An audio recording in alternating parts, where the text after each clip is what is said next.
Very few people actually understand the financial system, and this is the result of the actual underlying mechanisms rarely being openly discussed.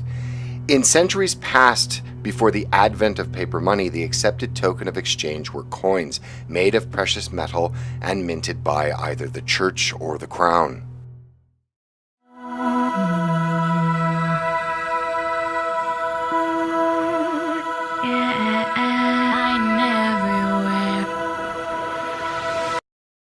The antiquated term usury, which, if ever used today, generally is understood as denoting excessive interest, but its original and primary meaning was any interest at all. Making money from money was illegal under church law. The church held it to be a grave sin, and this doctrine was upheld by the civil authorities. There were harsh penalties for those that broke this law. This was, simply put, a prohibition against charging interest. The church placed these restrictions on charging interest because money is not a good, it's a measure. However, since the introduction of paper money, this distinction has progressively eroded. But the reasoning went that to lend money at interest is to make money from nothing, thus transforming money into a good. Christians were ethically opposed to money lending at the time, as are Muslims to this day. However, Jews simply had no issue with it. Moreover, during the Middle Ages, local rulers and church officials closed many professions to the Jews, and thus they began to specialize in money lending and other practices which were forbidden to Christians. Throughout this time, peasant and aristocrat alike became indebted to Jewish moneylenders, and this, without question, helped lead to the sporadic attacks and expulsions of the Jews in countries across the continent. To be clear, Jews weren't allowed into banking and money lending. They created it out of necessity, and in doing so were the progenitors of a system that still exists today. It began when valuables were deposited with people who owned strong boxes, who were invariably goldsmiths or money lenders, but usually both. In a short time, these proto-banks realized that they could make large sums of money by making loans against property that did not belong to them, by making loans to other people at interest. This system soon made these men monstrously wealthy. Paper money came into existence when moneylenders issued credit notes to depositors, who then began to trade these notes between themselves in commercial transactions. It did not take long for moneylenders to realize that they could simply start creating money out of absolutely nothing. They began to issue credit notes with nothing backing them at all and put them into circulation as interest-bearing debt. Through experience, they rationalized that no more than 10% of their depositors would ever withdraw their assets at any one time. Thus, they could safely issue notes of up to 10 times more of the gold and silver they had on deposit.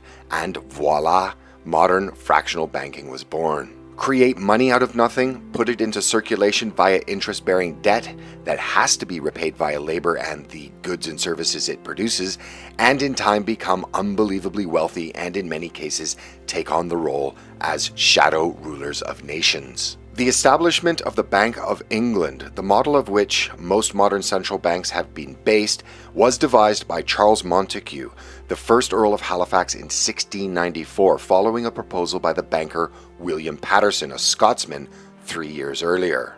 At the time, the crown was broke and had suffered a decisive defeat, and money was needed to finance the ongoing war with the French. In return for the money needed, a private group of financiers led by Montague proposed that the subscribers were to be incorporated as the governor and company of the Bank of England, with the long-term banking privileges, which included, and most importantly, that of issuing notes.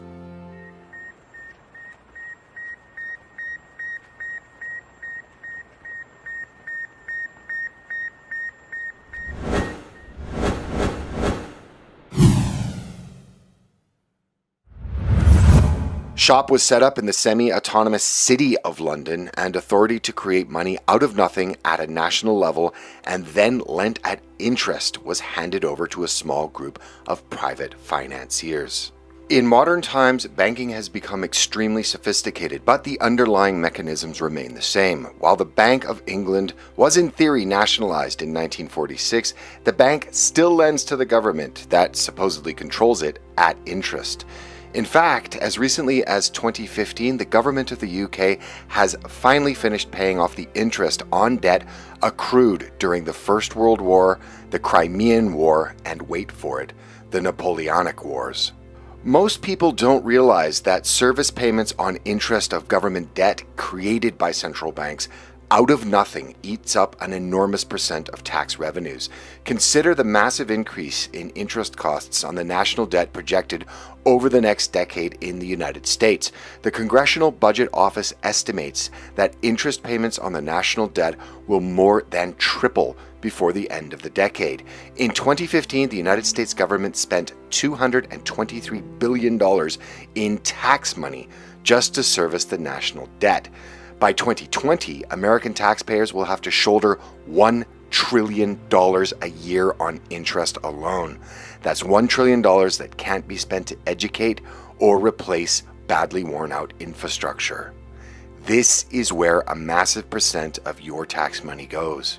But understand that most of the debt-backed money is created by private banks through the same old system of fractional reserve banking.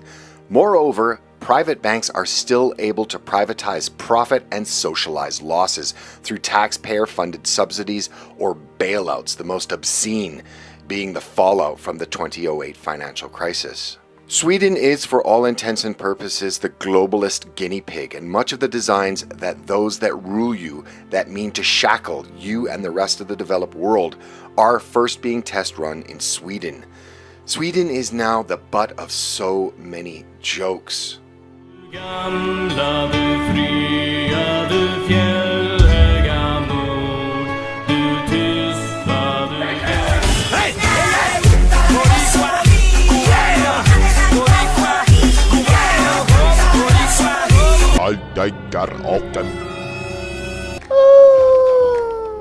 So tolerant. Sweden, yes. The country is also being used to test the next level of international finance. The cashless society based around credit and debit cards for every type of commercial transaction. Although there does seem to be uncharacteristic grumbling amongst some of the plebs about this plan. Very strange coming from Sweden. Bjorn Eriksson, a former head of Sweden's national police and now head of a lobby group for the security industry, is cynical about the bank's motivations. It's in the bank's interests to reduce the use of cash. They take fees for card payments, but not for cash payments, he said. He also remarked with astonishment that Swedes see the banks almost as state-run organizations rather than the private companies they are. A cashless society will give those that control the system complete control over everyone within their jurisdiction. There will be no way to skirt excessive taxation, no way to privatize your spending habits or where you go and what you do. It will complete the push for total surveillance of every man, woman, and child. And it's not just the government that gains, but those that rule and fund the politicians that warm the seats of Congress and parliaments. The international banking cartels. They have won time and time again over the centuries because their ill-gotten wealth and backdoor dealings stayed in the shadows.